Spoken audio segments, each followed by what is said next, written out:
ating mahal na Panginoon. Hindi na ito karapat-dapat.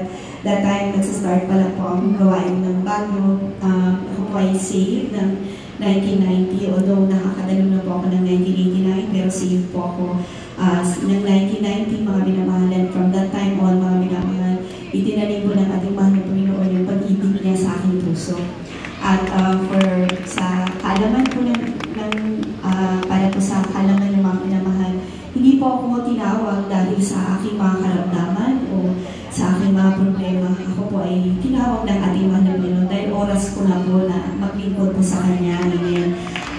Bago ko po siya nakilala po ay nakadalo na sa maraming congregations, more or less 9 na churches, mga minamahal. Pero hindi po ako nabautismuhan sa kahit isang church na nadaluhan ko. Marami po akong napuntahan na po ang puso ko, mga minamahal. Hallelujah. At yun nga po, mga minamahal, na-invite po ako ng isa po nating ordained preacher. That time, preacher pa lang po siya.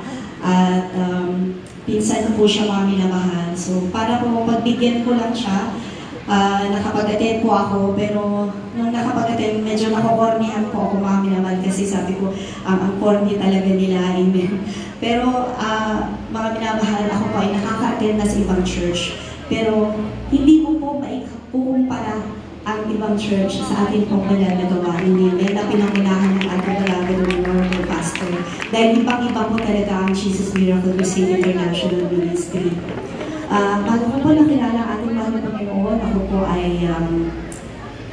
po ay isang singer sa mga restaurants and mga nightclubs, mga minamahal sa lako ng Baguio. Ako po yung masasabi kong singer na hindi po ako katulad ng iba na talagang naka-expose o yung sa way po ng pananamit, mga minamahal. Doon ko po napatunayan na mula-mula pa pinag-ingatan ako ng ating mahal na Panginoon. Basta ang gusto ko lang po, mga minamahal, dahil po yung pag-awit po ay nasa family po namin, mga auntie ko, mga uncle ko, mga relatives ko po, mga kumakanta po, talaga lahat. Pero iba po yung pagtawag ng ating mahal na Panginoon sa akin, dahil tinawag niya po ako para po maging mga awit niya, hindi man po kalapat-dapat. At alam niyo, mga minamahal, nung naranasan ko nga po, mga minamahal, na tumala sa pananagawain, nagkaroon ako ng maraming katanungan sa isip ko. And dumating po ang July, mga minamahal, that was July 1991, mga minamahal. Nung pagdala ko po ng pananagawain, parang sunod-sunod ng pananagawain, mga minamahal, nakita ko po yung kainitan ng mga kapatiran sa paglilingkod. Nasyasharean ako ng workers na na-assign po doon, mga minamahal. At na-touch po nila yung tungkol sa kabanalan. At alam niyo, mga minamahal, yung that Sunday, that Friday, if I'm not mistaken, overnight po yung first na dala ko. Yun pong na-share sa akin yung tungkol sa kabanalan. Alam niyo, mga minamahal, talagang pumasok ka agad dyan sa puso ko. Tapos, pag uwi ko po ng bahay, talagang niliscard ko po lahat ng aking mga pantalon, mga minamahal. Pero during that time, umaawit pa rin po ako sa labas. Tapos pag Sunday po, mga minamahal, sa kahabagan po natin ng Panginoon, ako po'y nabautismohan that Sunday before the biggest earthquake in Baguio City. July 16 po yun. So, July 4 po pala ako nabaptize, mga minamahal. At kung ako lang po ang tatanungin, mga minamahal, hindi ako magpapabaptize doon sa pinag-bautismohan sa akin dahil doon po sa area na yun, dumadaan po talaga yung maduming tubig, mga minamahal. Pero napakabuti po ng ating mahal na Panginoon dahil nung nabaptize po ako, parang wala talagang pagdadalawang isip na ako po ay nagbabautismo at nung pag-ahon ko po, nakita ko po talagang nagbukas yung langit, mga minamahal. At habang ako po ay nagpapatuloy sa pagdalo sa pananagawain, isang mga minamahal ang gamit ko po narinig. Talagang pagbukas po ng langit, binuksan rin ng ating mahal na Panginoon ang aking puso at isipan, mga minamahal. That Sunday, after that Sunday, mga minamahal, tumalo po ako, nakita ko po talaga, mga minamahal, ang choir members na umaawit. Ilan lang po ang choir members sa Dako ng Baguio that time, mga minamahal. So bagong-bago pa lang din po ako.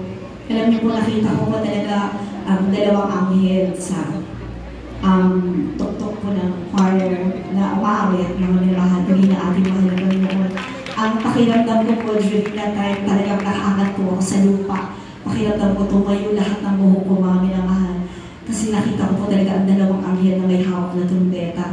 Sabi ko na nanaginip pa ako, sabi ko long time na yun. Pero alam niyo po mga minamahal, tunay na sa dami po ng natendan ko, doon ko po naramdaman, mga minamahal, yun po yung totoong pagtawag sa akin ng ating mahal na Panginoon. And from that time on, mga minamahal, binigyan ako ng takot ng Panginoon sa puso ko. Kasi nga ako po ay singer, mga minamahal, pumupunta ako sa iba-ibang, tawagin natin na yung gig sa panahon ngayon. Nag-gig kami, kasama ko po ng mga kasama kong singers around Baguio area, mga minamahal. Talagang, basta masaya lang po ako na umaawit, mga minamahal. Pero nung nag-lingkod na po ako sa ating mahal na Panginoon, grabe po yung takot na binigyan ng ating mahal na Panginoon. Hindi po talaga ako makapag-sampil ng kahit isang word ng makasalimutan awitin, mga minamahal. Tuloy ng ating mahal na Panginoon. Kaagad-agad, talagang nandun po kaagad yung pagbabago na binigyan ng ating mahal na Panginoon sa akin. Kaya alam niyo mga minamahal, totoo na kasama po tayo sa panalangin ng ating beloved parents in the Lord, mga minamahal. At sa paglilingkod ko nga po, mga minamahal, dumating yung time na ako po ay tinawag ng ating mahal na Panginoon sa pagiging member po ng choir, mga minamahal. At hindi man po kalapat-dapat, kasi nga po, mga minamahal, ako po ay hindi po sa pagmamalaki, mga minamahal, ako po ay nakatapos din po ng pag-aaral. At mga minamahal ko, hindi po sa pag-ibig ng ating mahal na Panginoon, hindi ko po i-give up yun kahit dumanas po ako ng malalim na persecution sa family ko, sa parents ko, mga minamahal.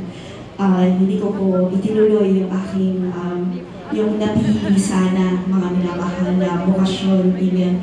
Dahil sabi nga po, ang pinakamataas na bokasyon ay walang iba kundi ang paglilingkod at pagpagamit sa